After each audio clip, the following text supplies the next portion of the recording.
Iya. Prediksi skor, Terima kasih Pak. ya. Prediksi skor, Pak. Terima kasih. Berapa kosong, Pak? Pokoknya menang. Ya, Prediksinya, Pak. terima kasih. Skor Pak, prediksi skor hari ini berapa Pak? Prediksi skor 2-0.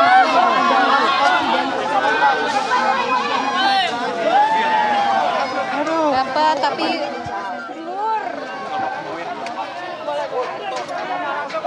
Ngomongin apa aja, ngomongin skor doang. Timnas doang ya? Ngomongin skor doang.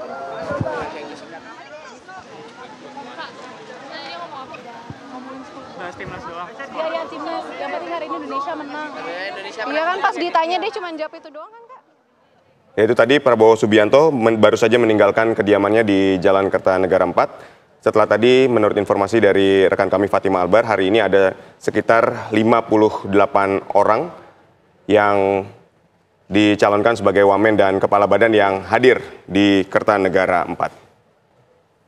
Baik, kita menuju ke Mas Sugeng. Mas Sugeng, tadi saya mau menegaskan dulu sebelum komersial break, ini mengenai permasalahan dari pernyataan maksud kami dari Hermawi Taslim yang menyatakan bahwa Partai Nasdem tidak akan masuk kabinet. Mendukung pemerintahan, saya yakin kita semua setuju bahwa Partai Nasdem akan mendukung pemerintahan, tapi ketika ada pernyataan dari Pak Hermawi Taslim yang menyatakan bahwa tidak akan masuk kabinet, ini seperti apa? Padahal kalau tadi dikatakan Bang Sufmi Dasko ya justru akan ada pertemuan dulu nih antara Pak Prabowo dengan Pak Surya Paloh. Ya, jadi begini, bahwa Nasdem hari ini adalah menyiapkan diri untuk mensupport di legislatif. Kenapa? Seperti tadi, bahwa kita ini tidak punya hak moral untuk mengklaim untuk kita untuk masuk kabinet. Sekali lagi itu yang kita pertegas berkali-kali.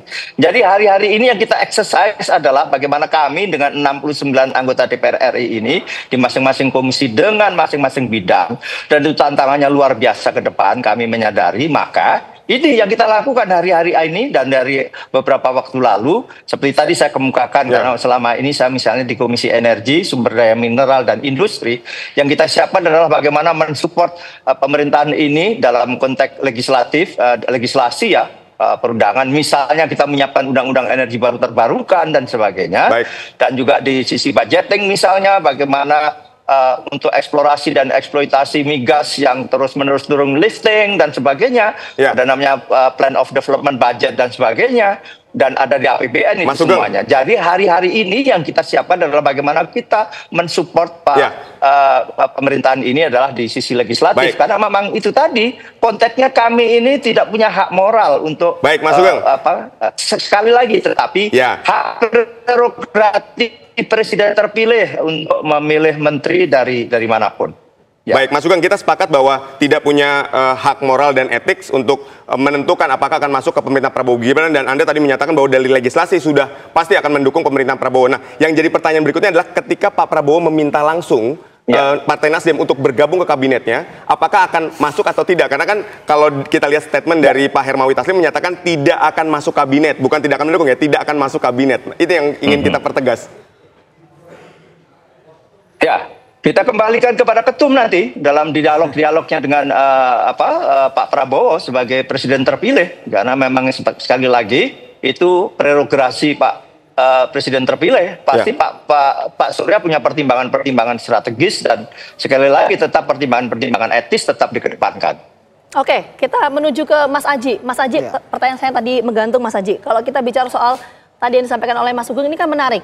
Ya, membuka peluang kok kalau misalnya untuk bergabung, kalau dapat tadi pos-pos strategis. Tapi sementara Sekjen Partai Nasdem menyampaikan tidak akan bergabung. Jadi ini memaknainya gimana? Iya, kalau saya lihat dilema moral ini kan bukan hanya Nasdem tapi PDIP ya. Kalau kita bicara kontestasi Pilpres kemarin. Jadi saya melihat dua momentum ya, baik pertemuan nanti dengan Pak Surya Paloh maupun sama Ibu Mega ya. Kalau kita melihat secara politik sebetulnya mungkin saja ini bukan hanya untuk kepentingan tanggal 20, 21 atau 22 ya ketika kabinet itu diumumkan, tapi ini juga bisa dalam arti komunikasi politik dalam waktu yang lebih panjang, apakah setahun atau 5 tahun ke depan ya. Sehingga ya tadi karena kalau kita lihat sekarang dengan 2 hari ini ya, dari hari kemarin sampai hari ini dengan jumlah calon menteri yang dipanggil maupun calon wamen yang dipanggil, kalau kemudian konstelasi atau dua momentum besok ya, pertemuan dengan Ibu Megawati dan pertemuan dengan Nasdem, kemudian ada perubahan yang signifikan, saya pikir ini akan butuh waktu yang lebih lama untuk bisa memformulasikan kembali ya susunan yang telah dibuat oleh Pak Prabowo. Tapi begini ya, saya melihat bahwa ada kebutuhan politik tentunya di Pak Prabowo untuk merangkul semua pihak, apalagi PDIP dan Nasdem, lalu partai yang selama ini kita lihat konsistensi mereka dalam pemerintahan ya, baik PDIP maupun Nasdem. Dan yang kedua adalah kalau secara politik dengan kursi mereka yang cukup signifikan di parlemen ya, PDIP ada 110 kursi, kemudian Nasdem kurang lebih sekitar 50 sekian kursi ya.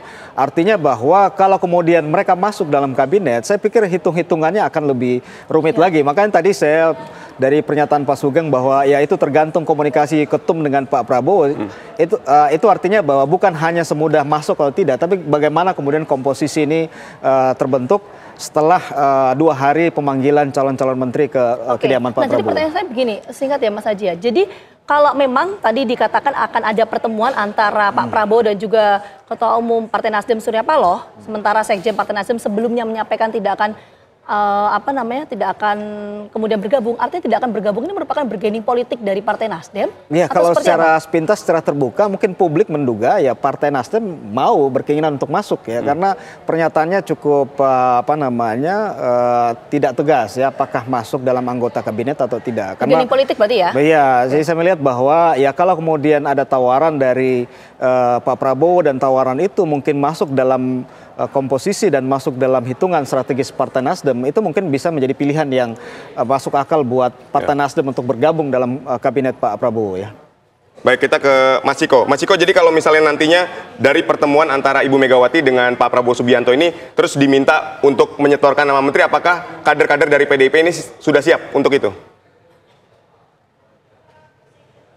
Ini pertanyaan yang harusnya dilontarkan ke Ibu Megawati Soekarno Putri ya, terkait siapnya kader PDI Perjuangan untuk jabatan-jabatan politik. Ya kami siap tentunya untuk jabatan politik di pemerintahan manapun, pemerintahan yang masa depan yang pemilunya juga belum digelar, kami siap karena memang tugas partai politik khususnya di PDI Perjuangan adalah mempersiapkan kader-kader untuk duduk di jabatan-jabatan pemerintah. Tetapi kembali lagi untuk penugasan di kabinet atau di jabatan manapun tentunya ini adalah wewenang dari Ibu Ketua Umum.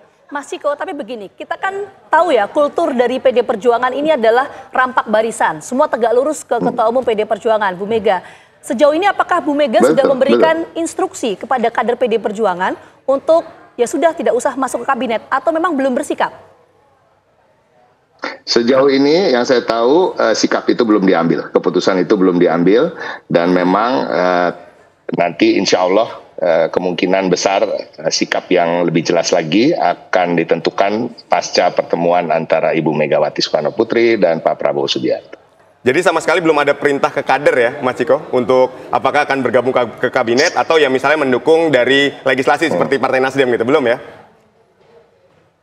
Sepengetahuan saya memang belum, tapi kembali lagi terkait dengan mendukung pemerintahan atau ingin supaya pemerintahan ini sukses, kita seperti bangsa Indonesia secara keseluruhan tentunya menginginkan pemerintahan yang sukses ke depan, karena untuk bangsa ini terangkat lagi dari perekonomian yang sedang buruk dan juga utang luar negeri yang begitu besar, tentunya kerjasama baik itu dengan pemerintah ataupun kita yang berada di luar atau di dalam sekalipun itu harus terus terjalin.